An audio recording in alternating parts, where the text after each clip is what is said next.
Well, hello and welcome back. My name is Tiffany Anderson. I am the founder of Anderson Therapeutics, a virtual space that is designed to help people better manage chronic disease and things like hip replacement, joint replacement of any kind. My background is in health education, alternative health care. I'm a writer and a coach, patient advocate, and a mentor.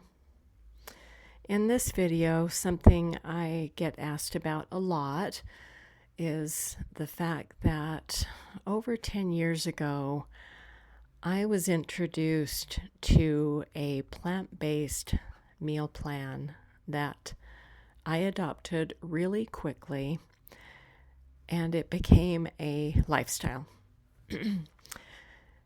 I don't consider this a diet. I've been on many diets. Who hasn't? Are there many women, even men out there, especially in the US, who haven't been on a diet of some kind?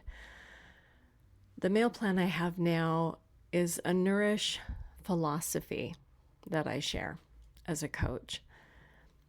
There are many people who look at their diet, perhaps it's you, and recognize that you could maybe eat a few more vegetables, maybe get a little more fiber in your diet.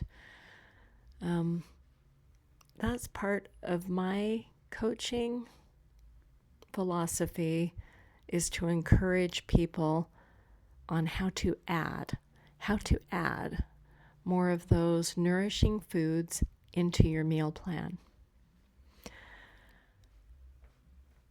Now, when I decided to adopt the meal plan I practice, which is the starch solution, I am a starchivore.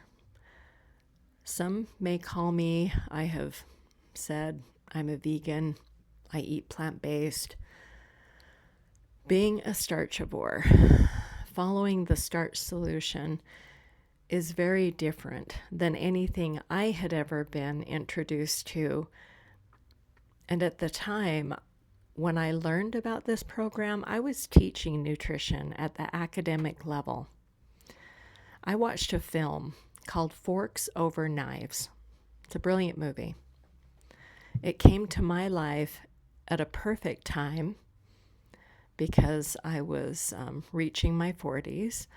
I had been helping to care for aging relatives. I had people in my life who were managing mild chronic disease up to incredibly harmful diseases that, had they just changed some lifestyle behaviors, things would have turned out very differently. And then as I matured, I was managing my own chronic health problems. When I watched this film, Forks Over Knives, I was introduced to two books that I read. The first is called The China Study. You probably heard that book slap. The China Study by T. Colin Campbell and Thomas Campbell. Astonishing. I love to read. I am a nerd, so I had no problems working my way through this book. And it is touted on the cover as the most comprehensive study of nutrition ever conducted. It's phenomenal. That book, in turn, introduced me to Dr. John McDougall and his book, The Starch Solution.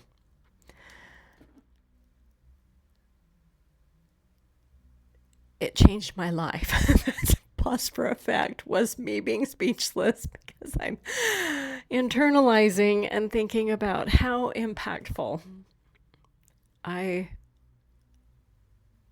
was in disbelief reading the book because it introduced concepts and a dietary plan that was counterintuitive to what I was teaching and to what I thought I knew about nutrition and thought I knew about what was best for my body, especially as life progresses and things can get more complicated as you're managing health problems, perhaps medications, stress, environmental hazards, those type of things.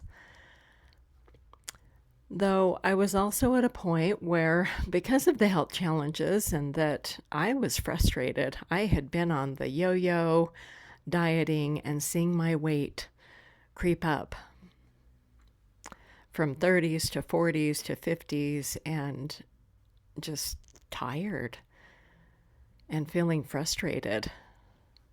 Well, on Dr. McDougall's website, Dr. John McDougall, was a free 10-day program. And I thought, well, what the hell? I have done so many funky diets over my life, and some of them weren't in my best interest. They were just risky and silly. I won't name them. You probably can think of a few of your own.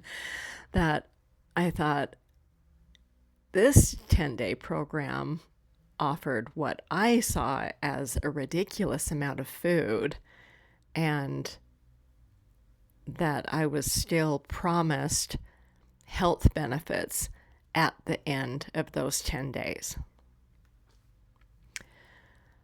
I was shocked at how good I felt, the weight that I lost, and I didn't turn back. I changed everything. I changed everything about my meal plan. Now, the Starch Solution, in a nutshell, is a whole food, plant-based, oil-free meal plan. Now, I have links on my website to that at Anderson Therapeutics, though I do not stand on the shoulders of those who have much more credentials and background than I do. Dr. McDougall, the Starch Solution. Sadly, Dr. McDougall passed away last year. Coming up this next weekend is the Plant-Based Party, otherwise known as Viva Las Vegan, coming up in Nevada, and there will be a memoriam and an honorary mention to Dr. McDougall and the decades of work that he did in the field of medicine and research. And I'm gonna get choked up. He changed so many people's lives, and I'm one of them. I had the great honor of, after reading his book, Incorporating the Meal Plan, I attended one of his 3-day intensive seminars in Santa Rosa and spoke about how his work changed my life in ways that I hadn't even believed possible. Many of my own doctors consider me a medical miracle because of some of the severe health problems I was having that I reversed just with diet and lifestyle medicine alone. Now, we all know about practicing prevention, about being more proactive, and that's what this channel is all about. I have been working in the field of health since 1996, and I entered this field because as a child, I had pretty severe asthma. I also lived with a lot of heavy smokers as a child, so naturally, removing myself from that environment changed a lot of things. Educating myself and becoming better attuned to health and taking better care of myself with stress management, my sleep hygiene, those type of things, I was intrigued. And when I became a mother, I was even more empowered that I wanted, like we all do, the best for our children. So back to the Starch Solution.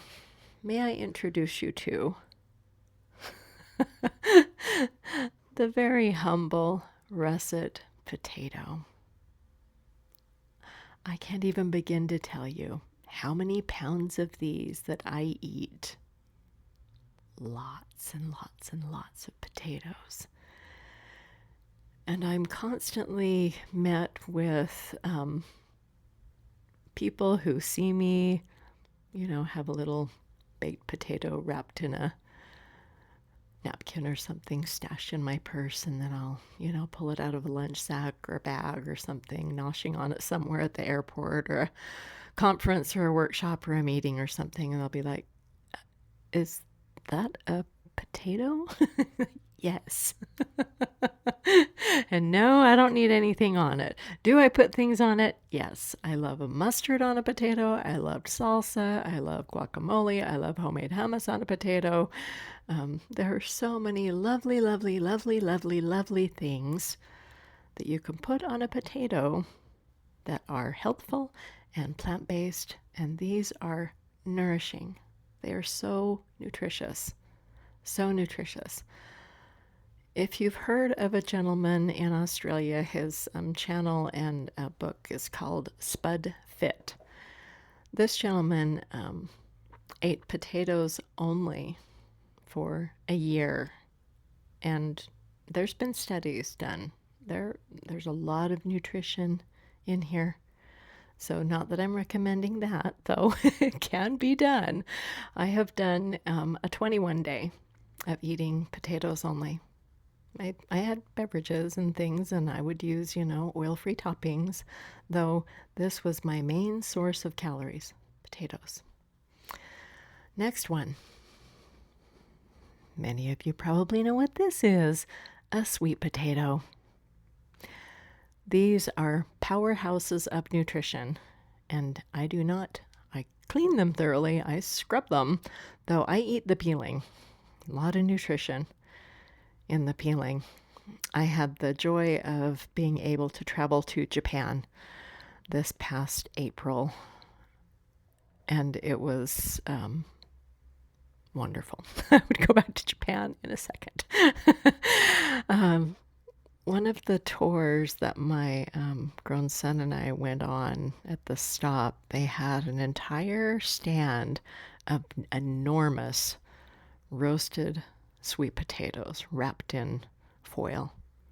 Nothing on them. They were just roasted, wrapped in foil, and people were lining up. They sold out. They were all over the place. I do that often. I bake these, I boil them, I steam them, I air fry them. They are absolutely divine nutrition. So good for you. There are many meals that I could have this for breakfast, lunch, and dinner and not be bored. Another item that a lot of people might turn their nose up at, or they think, yeah, I know. Leafy greens. Leafy greens. Sorry, I shouldn't have shown the label. I'm not being sponsored by anyone. I don't always buy them bagged like this because since I work in public health, I'm very conscious about packaged things and little critters that might still live on there. So they get thoroughly cleaned and washed. I have a veggie produce cleaning mixture of white vinegar and water that I make sure to clean things well. How I keep greens fresh is once they're cleaned, and then I try to get as much water off them as possible, then I put them in freezer bags and just stick them in the freezer. Now this one's gotten a little bit thawed out, but when they're in the freezer like this is baby spinach. You can actually crunch, probably can't hear as well, but anyone in my world who eats the foods that I make, they will see little flecks of green in them. I put it in my oatmeal, I put it in sweetbread, I put it in gravies, sauces, soups, stews. There are very few things that I cook that greens do not go into. It is so important to have antioxidants and this type of nutrition in your diet every single day. I live in an area where we have a lot of dust storms. We sadly are in the midst of a drought, and that's not going to get better anytime soon. There's been a lot of wildflower. Yes, there's wildflowers, wildfires. um, and as someone who has asthma, it's hard for me to breathe here. So I do my best, clean the air, have lots of plants around, and I eat my greens. The antioxidants are crucial for good health. That's such a simple way to put those in your diet. When I'm coaching people or in my role now, I work for a county health department as a health educator and see a lot of young moms who they're struggling to get enough fruits and vegetables in their diet and have no idea how to, get their children to eat those. Well, you hide them. I learned that a long time ago. I thankfully had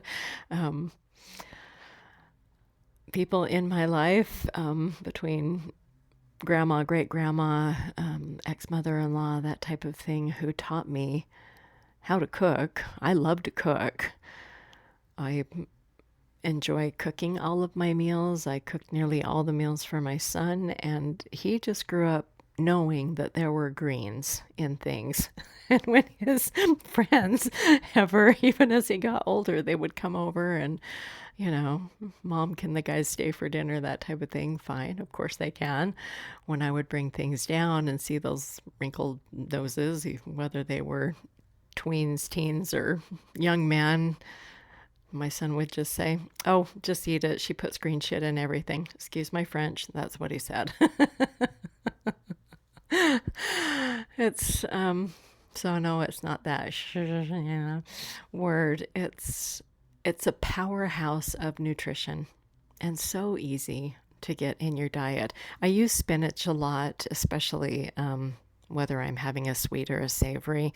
Spinach is a really mild green. Now, I love collard greens. I eat kale. I eat mustard greens. I eat beet greens. I love bitter greens. So I am okay with all of that. Wild mint grows outside my home. So that's something that in the morning when I'm making oatmeal, I'm cooking my oatmeal, whether it's the regular oats or steel cut, whatever I have on hand. I put greens of some kind, even kale. I will put a little bit of greens in there. Typically, especially this time of year, I love having fresh blueberries on my oatmeal. I add a little bit of stevia. That's my favorite sweetener that works really well with my body. And some lemon juice. I really like the contrast between lemon and blueberries, plus it brightens the greens. It's a flavor I enjoy. And then I snip fresh mint over the top, and then I'll usually use either oat milk or almond milk, something like that. That's filling. It's delicious, and you can go really light. I mean, I'm used to greens, so I eat a lot of them. But try the frozen trick, and squeeze the bag, especially for something savory. Say you're making an enchiladas or you're making spaghetti sauce or something, a rich gravy. Sprinkle a little of those greens in there. Somebody might just think they're chives or something. And for something savory and really flavorful, like a gravy or a stew or something like that, you're not going to pick up on those greens, but your body will. Your colon, your heart, your liver, every organ inside that's going to be singing and praising you and thinking, hey, thank you so much. I can use those greens. So I hope that's helpful and it gave you some ideas of how to add a few more nutrients to your day. And whether you're interested in, just adding more plants, or maybe you are more curious about trying vegetarian meals or adopting a plant-based diet, take it in baby steps. That's what I did. I didn't arrive here overnight. I explored, and my meal plan evolved over time. And I'm so glad that I've arrived at this place. It works for me. I feel really good. It's really economical. I feel like I'm lowering my carbon footprint. My meal plan's very sustainable. It can be tricky when I travel, though not necessarily. I've learned, even traveling abroad, that I can make do, and often there's a number of things that I take with me, and it's just fine. So, thank you for watching. Please like, subscribe, and I hope to see you again.